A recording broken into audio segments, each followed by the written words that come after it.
उम्र में जो बड़े हो गए हैं ना, वो समाज में रहते रहते हमारे अंदर बहुत सारी चीज़ें जो है ना गंदगी भरती जाती है दिन प्रतिदिन। तो मैं बच्चों के बीच में आके अपने आप को शुद्ध करने की कोशिश करता हूँ कि आपके बीच में जब आता हूँ तो मेरे अंदर की जो गंदगी है वो अपने आप आपको देख के ही कम हो जाती है। तो मेरा इसमें निजी स्वार्थ है बच्चों के बीच में आने का।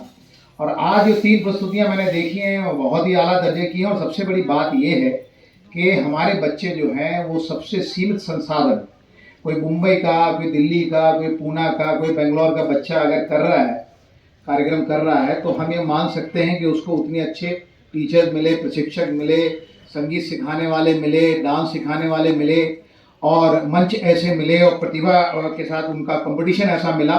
लेकिन हमारे बच्चे जो दूर दराज जनपद से आके और इतना बेहतरीन कार्यक्रम यहाँ कर रहे हैं, तो आप उनसे मेरी नज़र में कम से कम 10 गुना ज़्यादा बेटर हुआ। तो मैं तो दिल से ईश्वर से कामना करता हूँ कि मैं कोशिश रहेगी मेरी कि मैं आपको इससे बेटर मंच उपलब्ध कराऊँ अगली बार अगर मैं रहा। और उसमें जो मुझे लगता है कि आपकी डांस की प्रस्तुति में अगर ये इसका रोशनी का जो आपकी लाइट्स हैं वो अगर आपकी डिफरेंट शेड्स की लाइट्स जो होती हैं अच्छे मंच की अगर रहेंगी, तो आपके नृत्य में जो आपकी जो देखने वालों के सामने वो 10 गुना ज़्यादा बेटर प्रस्तुति होगी।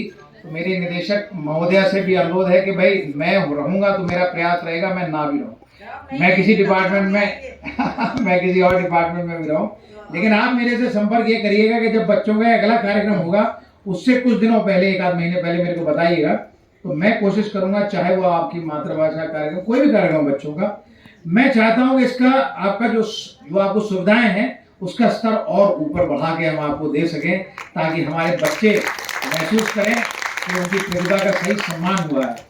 और मैं जितना बहुत ज़्यादा शायद बच्चे बचे नहीं हैं, अब तो बहुत कम बच्चे यहाँ देख रहा हूँ मैं, जो प्रोग्राम देने वाले शायद अंदर होंगे, लेकिन जो ड्रेस आपकी है, जो आपका कला है, मैं बहुत अभिभूत हूँ। और एक चीज़ जो जरूर मैं कहता हूँ, जो टीचर्स यहाँ आए हैं, न्याय और अन्याय ये 2 बड़ी चीज़ हैं दुनिया में, और मेरा मानना है कि सबसे बुरी चीज़ जो मैं मानता हूँ वो मानता हूँ मैं अन्याय। किसी के साथ अन्याय जब होता है तो समझ लीजिए कि वो बहुत बड़ा अपराध है।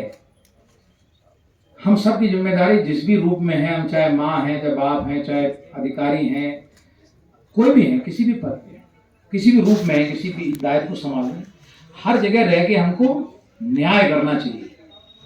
तो मेरे जो ये बच्चे आए हैं, मैं आशा करता हूँ कि आपने जब इनको चुना होगा, जब आपने स्कूल में इनके इंटर बच्चों के कंपटीशन कराए होंगे, तो हर बार याद रखिएगा, ये मेरा संदेशा मैं चाहता हूँ दूर दूर तक जाए, आपको न्याय करना चाहिए। क्योंकि अन्याय जब होता है तो आदमी और खासतौर पर बच्चे के अंदर बहुत कुछ टूटता है, और वो टूटन जो है वो उसको पूरी जिंदगी सालती है। तो मेरा किसी भी मतलब, आज तो हमारे बहुत गणमान्य जजेज यहाँ पर मौजूद हैं और आपकी प्रतिभा का यहाँ पर वो विश्लेषण भी कर रहे हैं, लेकिन ये तो एक बड़े स्टेज पे वो कर रहे हैं, लेकिन आप छोटे स्टेज में जहाँ टीचर हैं, माँ हैं, बाप हैं, कुछ भी हैं, आपको न्याय जरूर करना है। और खास तौर पे बच्चों के साथ आप जब भी उनका आकलन करें, जब भी उनका वो करें, कभी किसी के साथ कोशिश पर ईश्वर की अदालत में आप नीचे ना देखना पड़े आपके। बाकी तो कहने वाले कह सकते हैं इसको क्यों किया, इसको क्यों नहीं किया, वो छोड़िए। आप अपने अंतर मन में आपको ये विश्वास होना चाहिए कि मैंने न्याय किया, ईश्वर की नज़र में आपने न्याय किया, दुनिया कोई कुछ भी बोले छोड़िए उसको। तो ये न्याय वाली बात पे मैं आपको छोड़ता हूँ, क्योंकि ये मेरे लिए बहुत इंपॉर्टेंट है किसी भी तौर पे, कहीं पे भी, क्योंकि मैं महसूस करता हूँ कि आपके साथ या मेरे साथ जब कभी भी अन्याय हुआ है वो मुझे आज तक याद है। तो जिस किसी के भी साथ होता है वो टूटन उसके साथ रहती है। मैं नहीं चाहता कि हमारे हाथों किसी का दिल दुखे और वो एक ऐसी भावना लेके आगे बढ़े कि देखिए वहाँ उन्होंने मेरे साथ न्याय न करके गलत आदमी को गलत चीज़ दे दी थी, जो मैं पात्र था उसका मुझको नहीं दिया। तो ये हमारी सबकी जिम्मेदारी है। तो इन सारे प्यारे प्यारे बच्चों को इस ब्यूटीफुल प्रस्तुति के लिए बहुत बहुत बधाई। ईश्वर आपको बहुत तरक्की दे। इसी प्रकार से मैडम आप बुलाती रहें हमको, और मेरा प्रयास रहेगा कि मैं आपके लिए कुछ कर सकूं इस विभाग में, ऐसी ईश्वर से मेरी कामना है। धन्यवाद।